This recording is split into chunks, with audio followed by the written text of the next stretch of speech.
Policia e Gjirokastrës vjon aksionin kundër trafikut të lëndëve narkotike. Mëngjesin e sonës, efektivët e sektorit kundër narkotikëve gjatë operacionit të goduar Ulliri bën të mundur sekuestrimin e 400 kg lëndëve narkotike e llojit marijuan, ndërsa kanë arrestuar edhe transportuesit e drogës.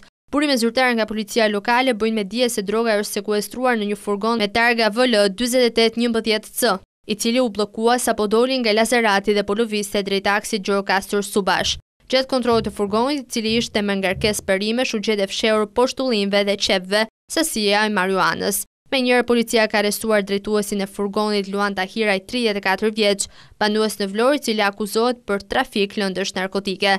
Sipas policisë, lënda narkotike kishte si destinacion përfundimtar shtetin fshinj italin, ndërkohë që po vijojnë hetimet për identifikimin e personave të tjerë të përfshirë në trafikun e drogës.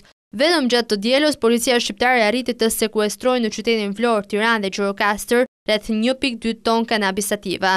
Pastinës së Korrës në Lazerat, lënda narkotike po tenton të dërgohet në tregjet perëndimore nga trafikantët.